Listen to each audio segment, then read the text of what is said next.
Bienvenidos, saludos para todos, Hare Krishna. Espero que se encuentren muy bien. Tenemos hoy día sábado 13 de mayo y vamos a continuar con la lectura de este Bhagavatam en el Srimad Bhagavatam Podcast. Vamos a seguir hoy con el texto número 10, capítulo 7, canto segundo. Así que vamos a comenzar. Bienvenidos. Om Namo Bhagavate Vasudevaya. Om Namo Bhagavate Vasudevaya. Om Namo Bhagavate Vasudevaya.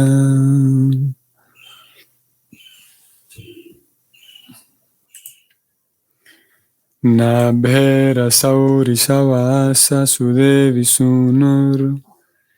Yovai Chachara Samadrik Jagad Yogacharyam Yat Paramahamsyam Risya Padamanamantim Shwasta Prashanta Karana Parimukta Shangam. La traducción de este verso es la siguiente.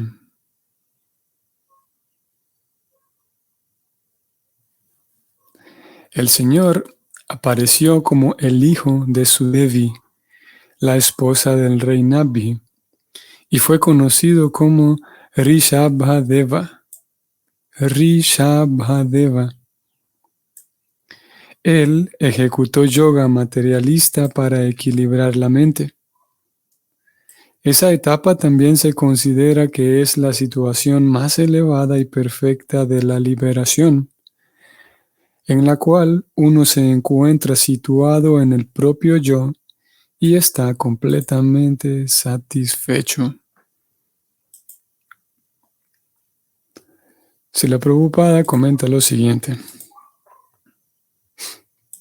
De muchos tipos de ejecuciones místicas para la autorrealización, el proceso de Yada Yoga es también uno de los que aceptan las autoridades. Este Yada Yoga implica la práctica de volverse como una muda piedra y no ser afectado por las reacciones materiales. Así como una piedra es indiferente a toda clase de repetidos ataques de las situaciones externas, en forma similar, uno practica Yada Yoga para tolerar la voluntaria imposición de dolor sobre el cuerpo material. Esos yogis, de entre muchos métodos de autocastigo, realizan la práctica de arrancarse los cabellos sin afeitarse y sin la ayuda de ningún instrumento. Pero el verdadero propósito de esa práctica de Yada Yoga es librarse de todo afecto material y situarse por completo en el yo. El emperador Rishabhadeva, en la última etapa de su vida, erraba como un loco mudo, sin ser afectado por todas las clases de maltratos corporales que recibiera. Los hombres y los niños poco inteligentes de la calle, al verlo como un loco, errando desnudo con una larga cabellera y una larga barba, solían escupirle y orinar sobre su cuerpo. Él solía yacer sobre su propio excremento sin nunca moverse, pero el excremento de su cuerpo era fragante como el olor de flores fragantes, y las personas santas reconocían que era un Paramahamsa, alguien que se encuentra en el estado más elevado de la perfección humana. Aquel que no es capaz de volver su excremento no debe, sin embargo, imitar al emperador Rishabhadeva. La práctica de Yada Yoga le fue posible a Rishabhadeva y otras personas del mismo nivel de perfección, pero una práctica tan poco común es imposible para el hombre ordinario.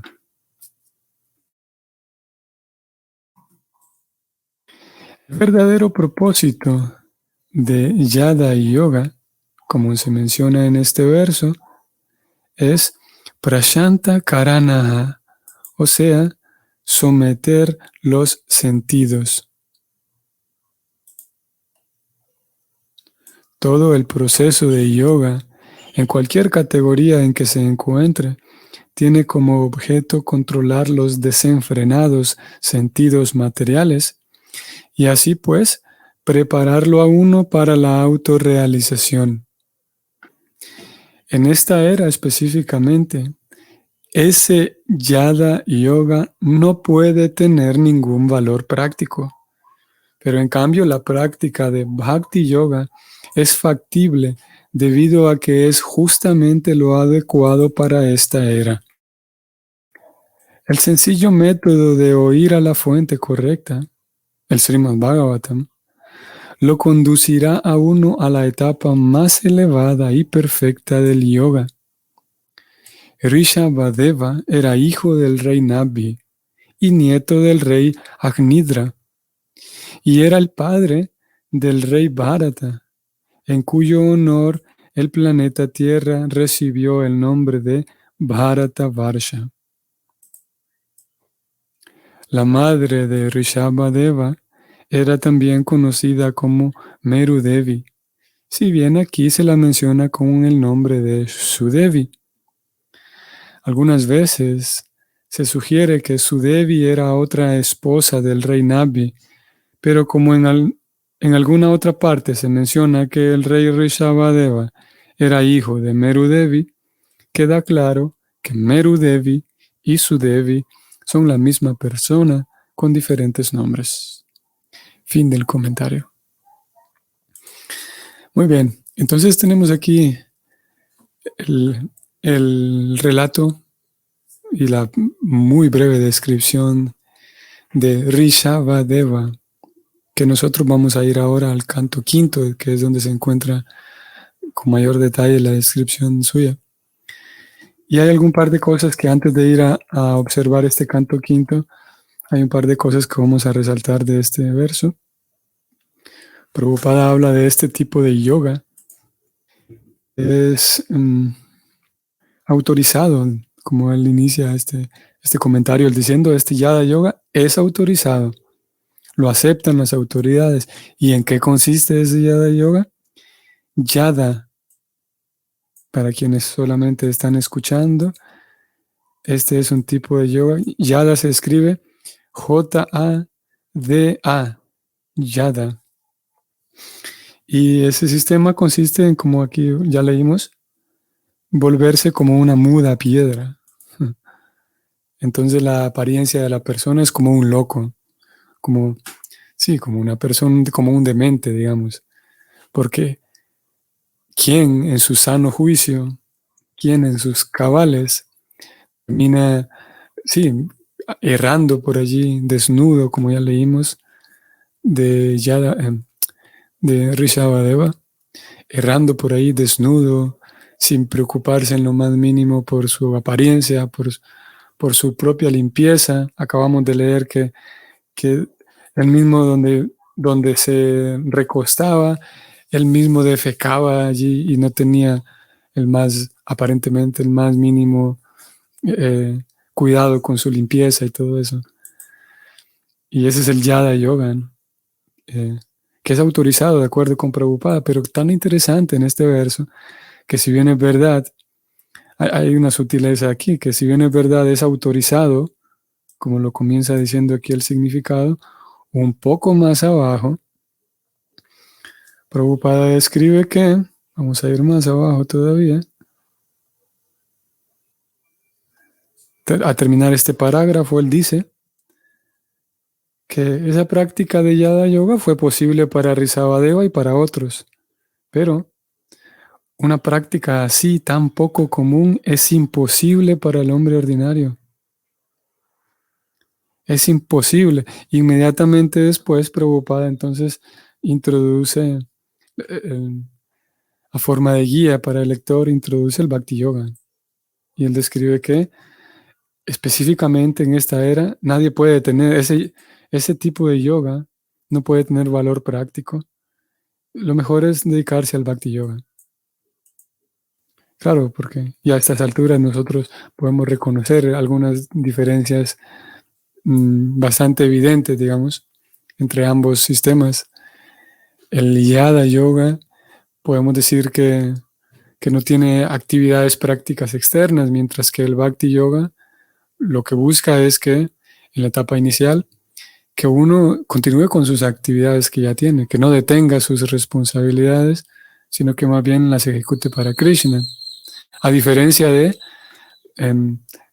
cancelar todas mis actividades y simplemente de manera interna, que es en lo que consiste ese Yada Yoga, de manera interna, comenzar a meditar inamoviblemente en el Señor.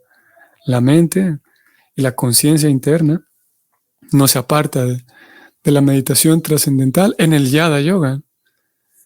Y obviamente también el Bhakti Yoga busca eso, que la mente esté firme todo el tiempo en Brahman, en el Señor Supremo, ¿no? en la sustancia espiritual. Pero la diferencia, como dije, al menos en un sentido así con un vistazo muy rápido y muy general, el Bhakti Yoga nos dice que sigamos con nuestras actividades, pero que las entreguemos a Krishna, ¿no? Y aquí pudiera surgir también, podemos preguntar, así como lo que Prabhupada ha hecho aquí, de poner al Bhakti Yoga como superior. Él ha descrito un Yada Yoga, pero al mismo tiempo él dice Bhakti Yoga es superior. Y es algo que él hace con frecuencia, ¿no? Podríamos preguntar, o alguien podría preguntar, ¿cuál es la necesidad de estarle dando tanto énfasis al Bhakti Yoga? O podríamos preguntarlo de otra manera. ¿No será que este énfasis constante del Bhakti Yoga es solamente está motivado por un proselitismo o un fanatismo? Esa es una pregunta relevante e interesante y válida. Alguien que lea la obra de Prabhupada se da cuenta de que él todo el tiempo está enfatizando el Bhakti Yoga, el servicio devocional, el servicio devocional. ¿No será que ese constante enfatizar del Bhakti Yoga no es solamente un fanatismo, un deseo egoísta de que nosotros que practicamos Bhakti Yoga, somos mejores y por eso le damos más énfasis al Bhakti Yoga? ¿O cuánto tinte hay allí de ese egoísmo? Lo cierto es que esa pregunta se puede responder fácilmente si nosotros vamos al canto, al Srimad Bhagavatam, no, sino a la Gita. Ahora les voy a mostrar acá. Y como en la Gita, en el capítulo 6, Krishna va a hablar del yoga y los diferentes tipos de yogis. Krishna dice que una persona se siente atraída automáticamente a los principios yógicos sin buscarlos, cuando tiene ya un cultivo previo en su vida anterior. 45. Cuando el yogi se esfuerza sinceramente por progresar más y se limpia de las contaminaciones, entonces, logrando la perfección después de mucho tiempo de práctica, llega a la meta suprema. Y aquí está lo que buscamos, texto 46 y 47. El yogi es superior, dice Krishna. El yogi es superior al asceta, superior al empírico y superior al trabajador fruitivo. Por lo tanto, Arjuna, siempre en todas las circunstancias, sé un yogi. Dicho de otra manera, Krishna dice aquí que el yogi, o sea, aquella persona que está todo el tiempo tratando de vincularse, tratando de hacer un yoga, o sea, tratando de hacer un vínculo espiritual, ese es un yogi. No solamente alguien que tiene un mat de yoga y va a la academia.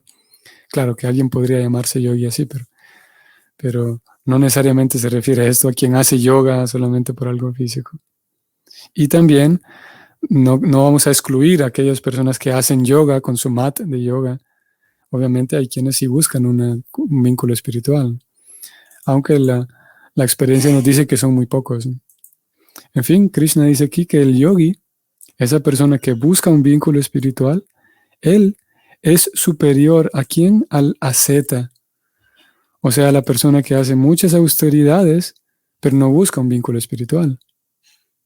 También él es superior a quién más, al empírico, o sea, al filósofo que se dedica a indagar la vida, la filosofía, de conceptos teóricos, a estudiar incluso los Vedas, pero con ese estudio no busca hacer yoga. Y también el yogi, el que sí busca un vínculo, es superior al trabajador fruitivo, o sea, una persona que se esfuerza mucho por, por trabajar, por producir, por hacer buenas acciones, por ser una buena persona, pero con sus actos morales, nuevamente, esta persona no necesariamente busca un vínculo espiritual. Cuando alguien busca un vínculo espiritual y sigue el método, la persona es llamada yogi. Y ese yogi, de acuerdo con Krishna, estamos aquí en el 646, alguien que busca ese vínculo espiritual es mejor. Es superior, dice Krishna, a todas estas personas. Por lo tanto, siempre sea un yogi, Arjuna. Inmediatamente en el texto final de este capítulo 6, que es el texto 47, Krishna entonces va a hablar del mejor de todos los yogis, ya que hay muchos yogas. Krishna dice en el 647 finalmente, y de todos los yogis que hay, aquel que tiene una gran fe y que siempre se refugia en mí, piensa en mí y me presta un amoroso servicio trascendental, es el que está más íntimamente unido a mí por medio del yoga y es el más elevado de todos. Esa es mi opinión. Palabras de Krishna. Entonces vemos cómo Prabhupada, en su acto de enfatizar tanto el Bhakti Yoga, lo que está haciendo es simplemente repetir el mensaje de Krishna. Krishna habla de cómo entre tantos yogas que hay y por lo tanto entre tantos yogis que ejecutan diferentes tipos de yoga, Krishna habla de aquel que me presta un amoroso servicio trascendental, o sea, me presta bhakti.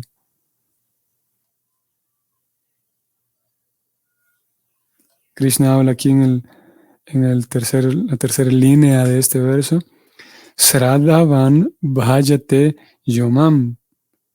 Krishna dice que con fe, con confianza, con fe, Sradavan bhajate, me adoran. No solamente me adoran, sino que me ofrecen bhakti. Bhajate, ¿a quién? A mí, yomam. Y él dice, Krishna dice eso, que es el vínculo más grande conmigo. Por lo tanto, volvamos al verso. El hecho de Prabhupada enfatizar a cada momento el Bhakti Yoga no es, para responder a la pregunta, no es simplemente algo motivado por el simple proselitismo o el egoísmo o aquel deseo de ser exclusivos, de que solamente nosotros somos los mejores y aquellos no, sino más bien es un énfasis que proviene de Krishna, que es el Bhakti Yoga.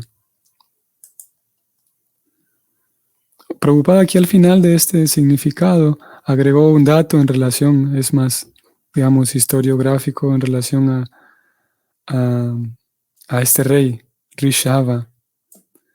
Rishabhadeva, resulta que él es el papá de Bharata. O sea que este Rishabhadeva tiene un vínculo con los Pándavas incluso. Claro que él es mucho más antiguo, ¿no? Porque Rishabhadeva es el padre de Bharata, que Bharata también tiene sus propios capítulos en el Bhagavatam, vamos a echar un vistazo ahora. Y este Bharata, ustedes recordarán como Arjuna en la Gita en varias ocasiones se refiere a Arjuna como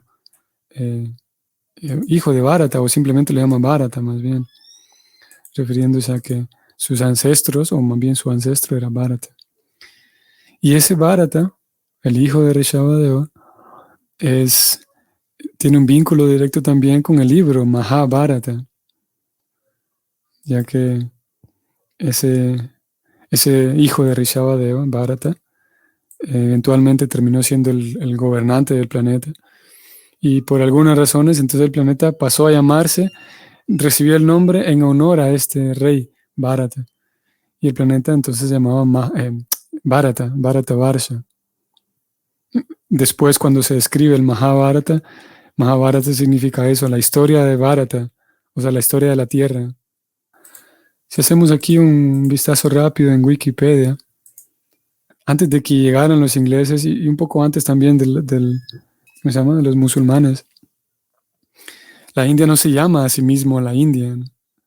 Sino más bien, si vemos aquí en Wikipedia, resulta ser que oficialmente se llama la República de la India, pero en hindi se llama Bharat Ganaraj. Aparece este Bharat, porque ellos siguen llamándose a su país como Bharatavarsha, como la tierra de Bharata. Y obviamente en inglés y en español nosotros lo llamamos India, ¿no? La India. Ok, entonces volvemos. Como dijimos, Prabhupada introduce ese tema aquí de cómo Rishabhadeva tiene este vínculo con su hijo, que es Bharata, y su hijo gobernó la tierra, y luego la tierra recibió el nombre de Bharatavarsha. Habló de la esposa de Rishabhadeva, algunos detalles aquí, como dije, historiográficos, que para quien está más inmerso en toda esta literatura son relevantes, ¿no?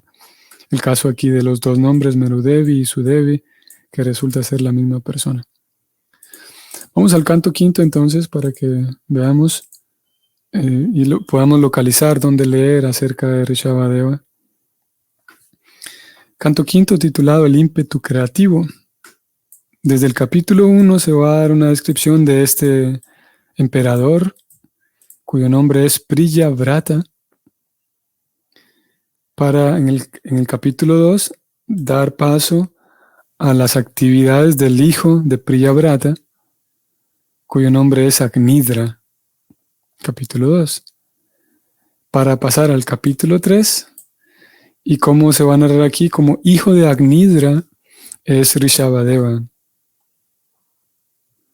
Si entramos aquí vemos una descripción bien interesante de cómo estas dos personas, Navi, con su esposa se someten a todo un método, todo un proceso para obtener un buen hijo. Y resulta que ellos le piden a Krishna que sea su hijo. Algo muy similar a lo que leímos hace unos días atrás. Ustedes recordarán. Esto era me olvidé su nombre. Hace unos días lo leímos, ¿no? El devoto que le pide a Krishna que sea su hijo.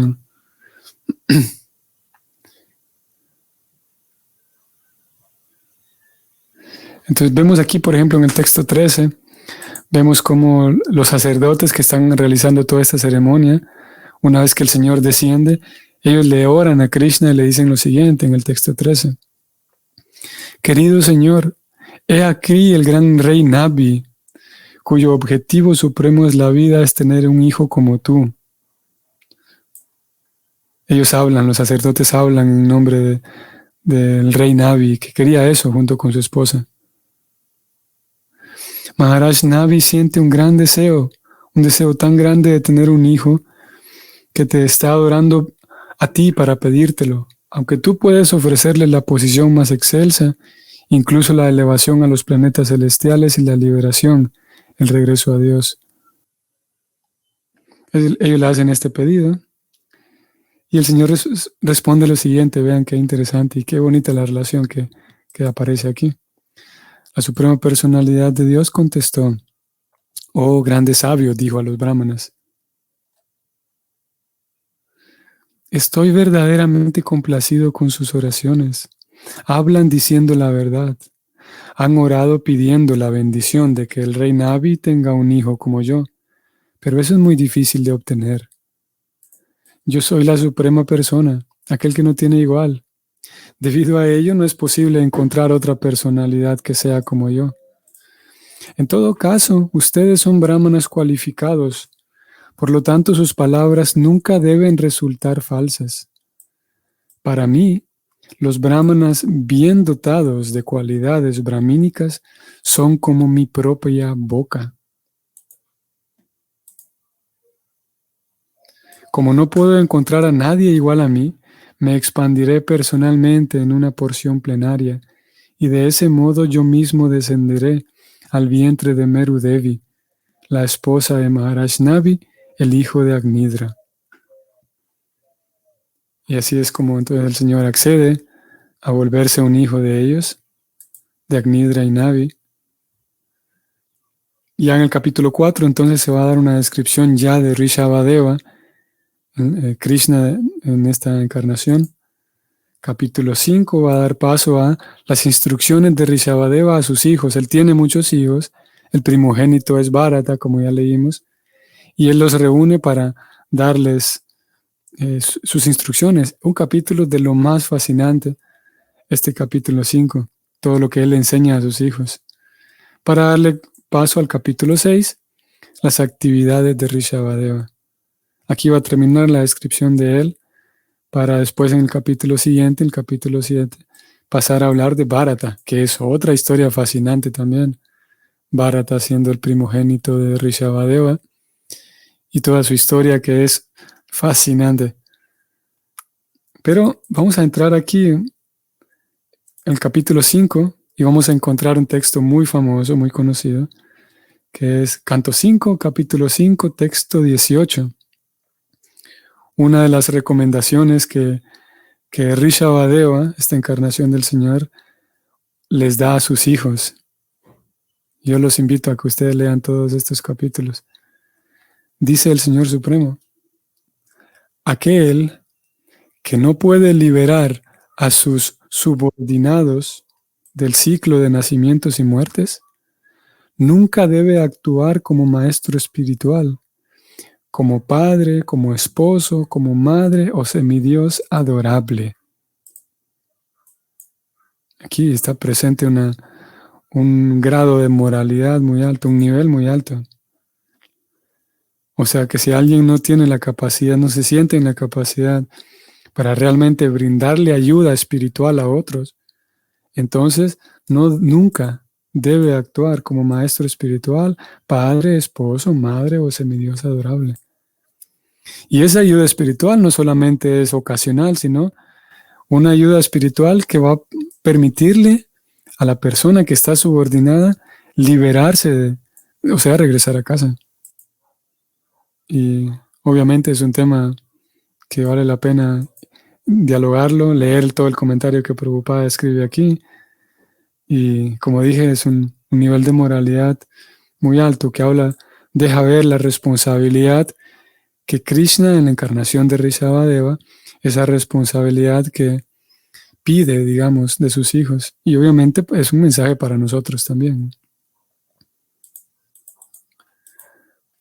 Muy bien, entonces vamos a detenernos allí, vamos a dejarlo allí.